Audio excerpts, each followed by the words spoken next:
Sairam, brothers and sisters, and our very dear children. My humble pranam at the lotus feet of our Lord, Bhagwan Sri Satya Sai Baba. On behalf of the Wentworthville Sai Centre, it's my pleasure to welcome you all on this very blessed and auspicious day.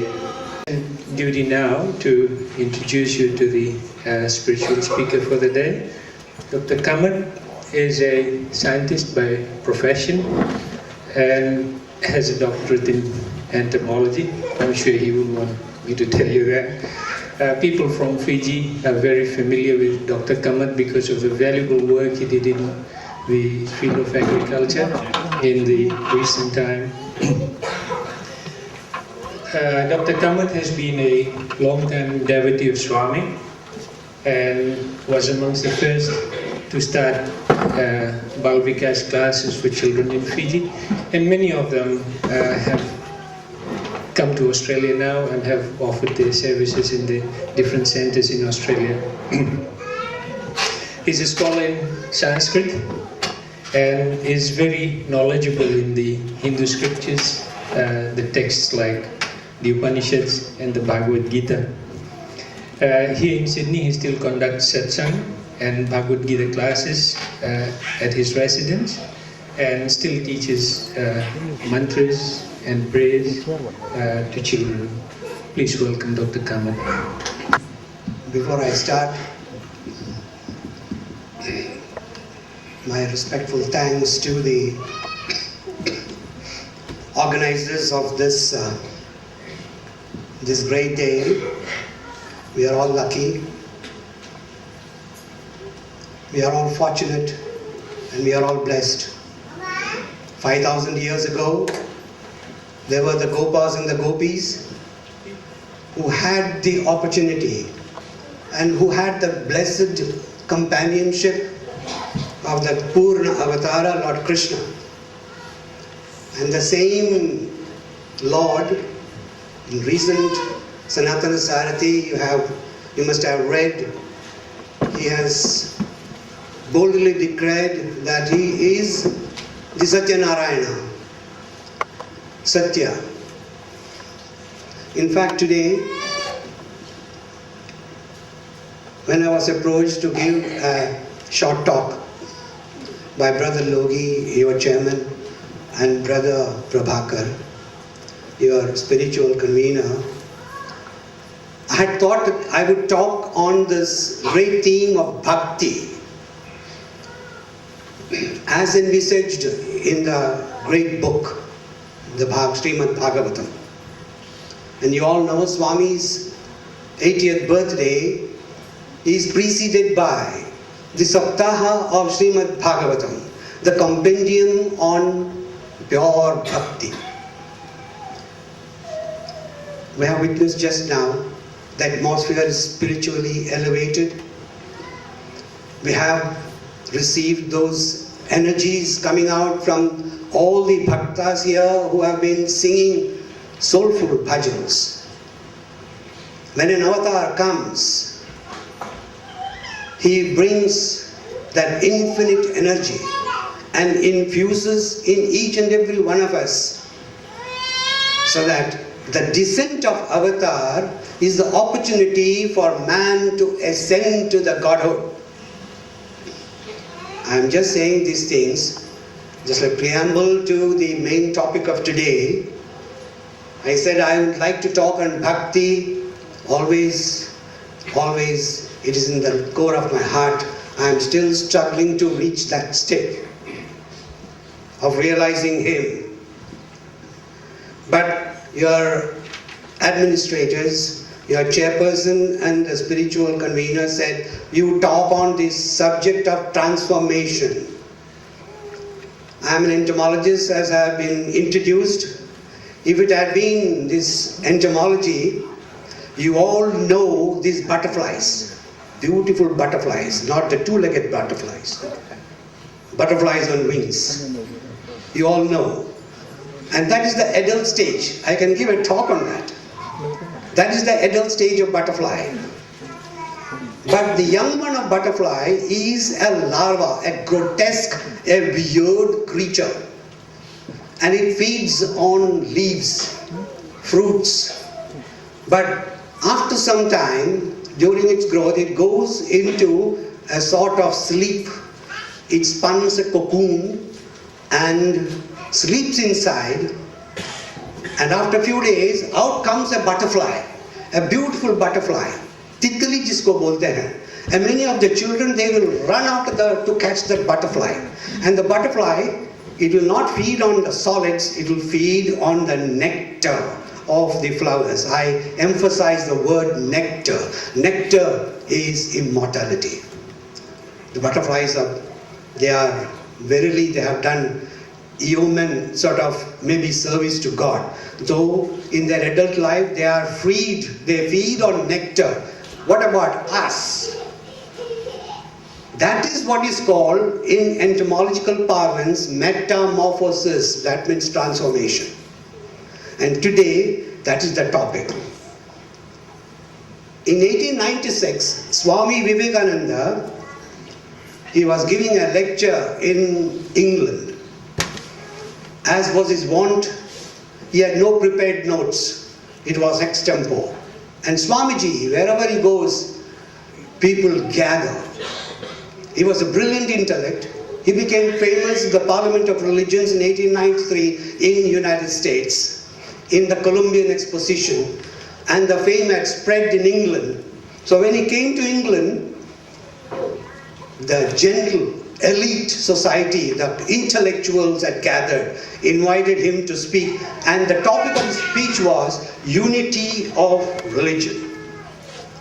And before he started the talk, he posed two questions.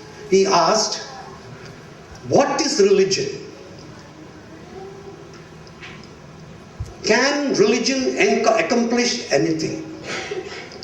Of course, the hall was packed to capacity. All the cream intellectual, British intellectual elite was there. There was pin drop silence. When he posed these two questions, nobody answered. And Swamiji proceeded to answer these questions. Religion, he said, is the manifestation of divinity that is already in man. That is the first question.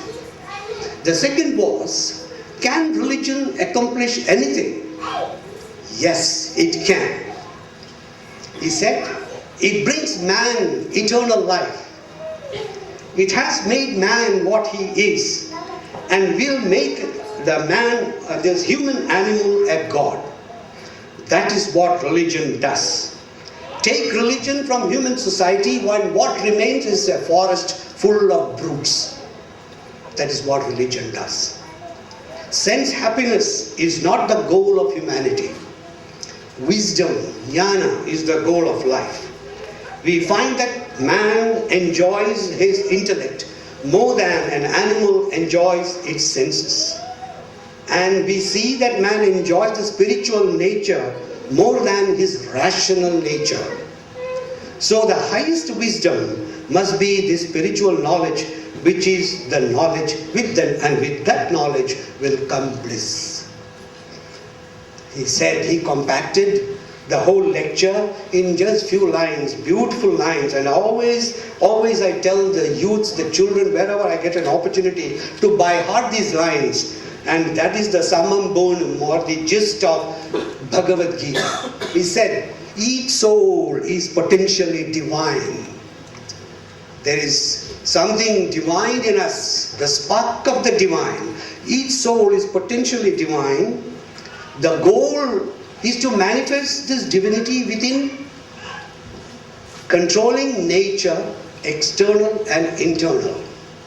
Do this either by work, that is karma yoga, worship, bhakti yoga, or psychic control, dhyana yoga or raja yoga, or philosophy, jnana yoga. By one or more, or all of these, and be free. This is the whole of religion, and this is the gist of religion. Doctrines or dogmas or rituals or books or temples or churches or mosques or forms are but secondary details. Just imagine, this is the whole in a nutshell, whole of Bhagavad Gita. There are 700 shlokas in the Bhagavad Gita. Swamiji, this brilliant intellect, compacted into these few verses. He says, I repeat, the great verse from Kathopanishad, Yama, the great teacher of Dharma, he tells a young boy, Nachiketa, 8 years old. He is a seeker after truth. He says, Esha sarveshu bhuteshu gudho atma na pragashate drishyate tvagriya buddhya sukshmaya sukshmadarshini. What beautiful. If you know the meaning of this, it is simply wonderful. We just chanted the Gayatri mantra 9 times. You can chant any number of times. And Swami says you can chant the Gayatri mantra even when you are bathing. With soap, we use the soap to take the dirt away from outside the body. But with this Gayatri mantra, Om Bhurbhasva Tatsaviturvarenyam Bhargo Devasya Dhimahi Dhiyo Yona Prachodayat. You can chant. Why you don't laugh? Swami has said one of his early lectures. By chanting the Gayatri mantra, you are cleaning your insides. In fact, the name of Krishna, Karshadi Krishna. Krishna means jo kharochne wala hai. When you say Krishna, Krishna, Krishna, he goes on rubbing there. He's goes on doing it. And what is that? Kharochara, he takes out all your dross. So you become pure. That is the beauty of these names. So here the verse says, Esha sarveshu bhuteshu, in all beings, gudho atma, there is a profound, mysterious dimension. That is Atman. Na pragashate, it is not visible to each and every one. But there is that spark. We don't see the spark. We don't see the light. But, he says, drishyate tu agriya buddhya. Agra buddhi, one-pointed buddhi. You have to sharpen. Take the blade and go on sharpening the buddhi. The children sharpen the pencils, go on doing it. Drishyate tu agraya buddhya sukshmaya sukshmadarshini. Once you get this agra buddhi, you will be at the same plane, not the gross plane, you will be the higher planes or the subtle planes. Atman is the subtlest. Anoraniyan, Mahatomahiyan, they say it is the subtlest of subtle. You will reach that plane and then you will see. That is Swayam Prabha, the Atmic light, light everywhere. I am just telling you these things because this subject of transformation, it is not a very easy subject. I will just give you some pointers here and there, brief on that. But let me start with this, a small story. The young prince was sitting alone under a tree in his palace garden, deeply absorbed in his thought. It was midnight, and the whole world lay hushed in the darkness of silence. He had just then left the banquet hall, having got disgusted with the noise and the mirth of dancing girls. An intense dissatisfaction, a deep void was growing within him. All of a sudden, there arose strange voices. As he listened, he heard some of the celestial beings singing in chorus. We mourn for rest, alas, but rest can never find. We know not whence we come or where we float away. Time and again we dread this round of smiles and tears. In vain we pine to know whither our pathway leads, and why we play this empty play. Rise, dreamer, rise. Rise from your dream and slumber not again. These are the beautiful words from Sir Edwin Arnold's Light of Asia.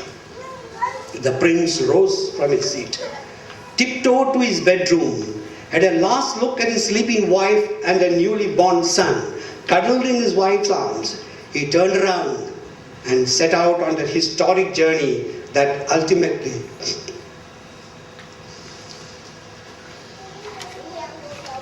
made him enlightened one. The prince was Siddhartha Gautama. We all chanted out, Buddham Sharanam Gacchami, Dhammam Sharanam Gacchami, Sangham Sharanam Gacchami. He became Buddha, the enlightened one. Siddhartha's resolve on his meditation seat, this is very important. Under the Bodhi tree, on the eve of his enlightenment, is vividly described in Lalita Vistara. He said, Ihasane sushitu me shariram tvak astim mamsam vilayam chayatu aprapya bodhim bahukalpa durlabham naivasanat kamayat charishyate. Let my body wither away on this seat. Let the skin, bone and flesh get dissolved.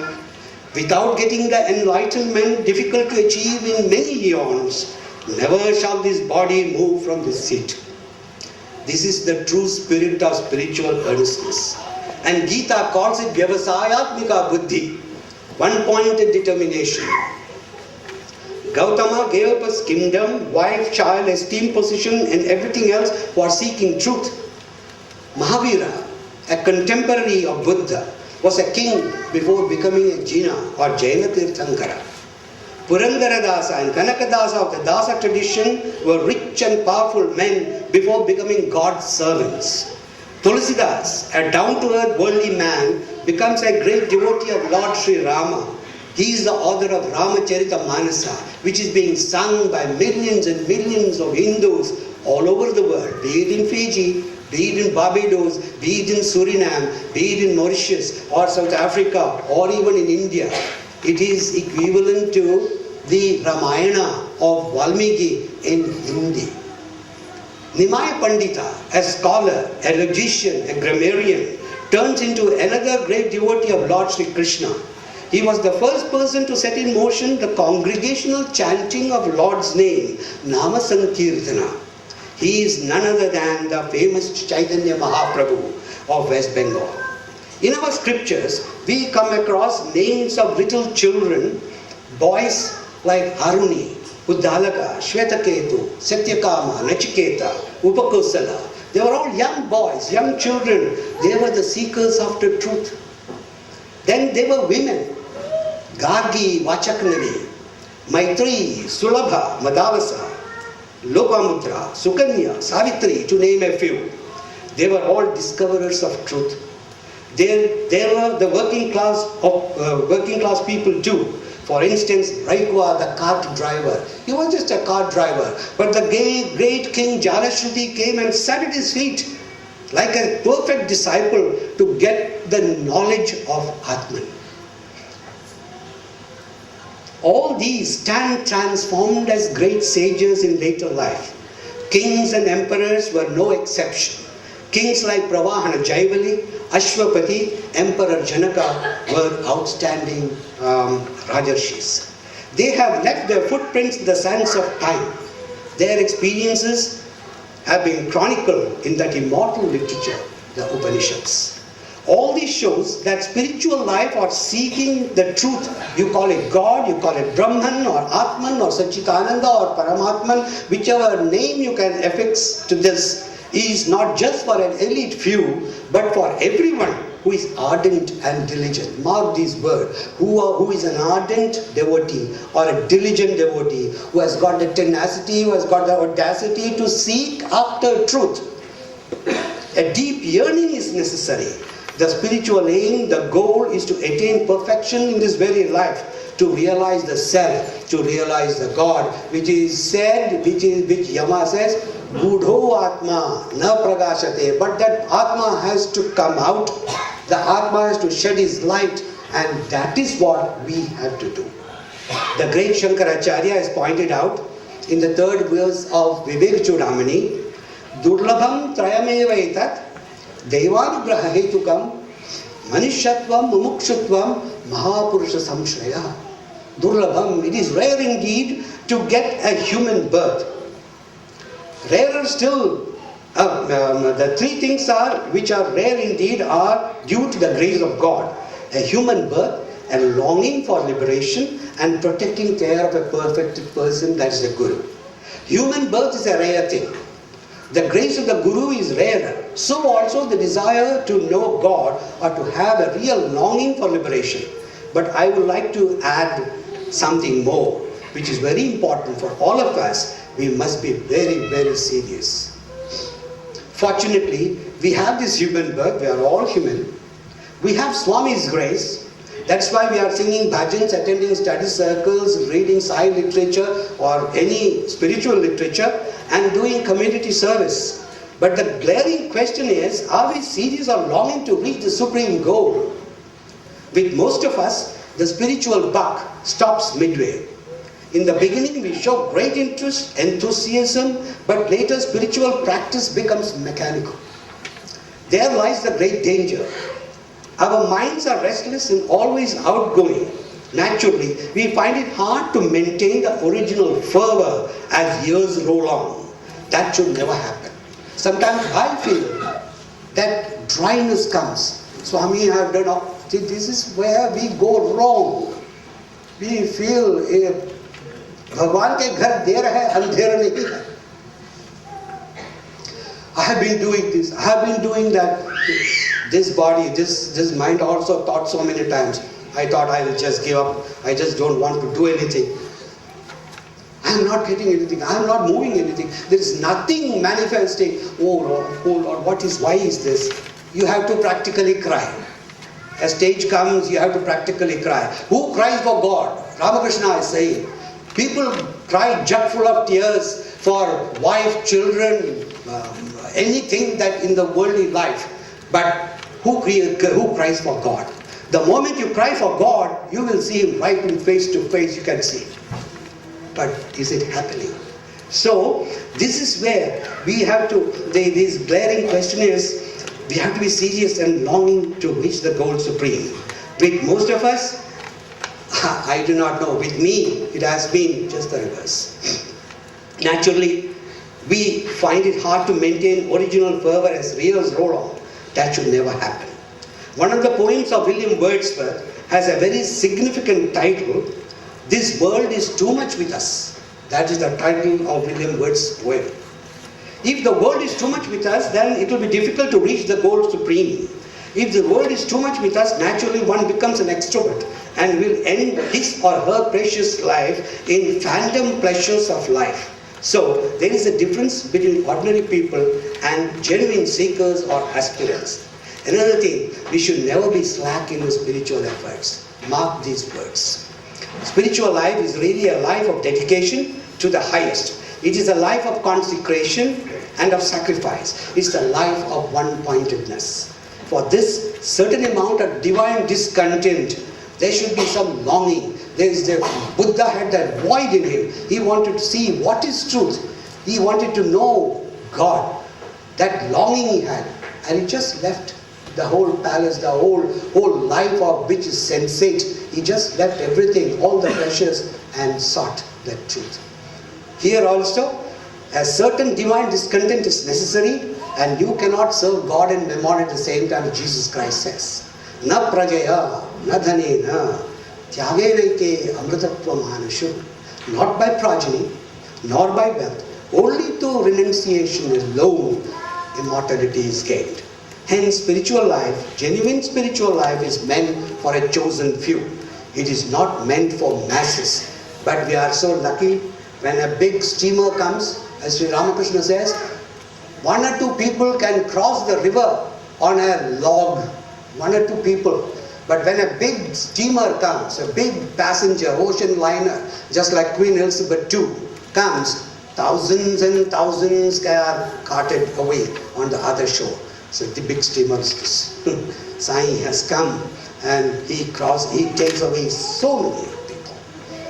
Lord Sri Krishna says in the Gita, Manushyanam sahasreshu kaschit yadati siddhai. Yadadam visiddhanam kaschin mam veti tachvata. Among thousands of men and women who perchance endeavor for perfection, one or two endeavor for perfection. Even of those blessed ones striving thus, rarely one perchance knows me in reality. So you can see the truth of these statements. Today we are celebrating 83rd birthday of beloved Swami. Swami has said, the day you realize me in your heart is my real birthday.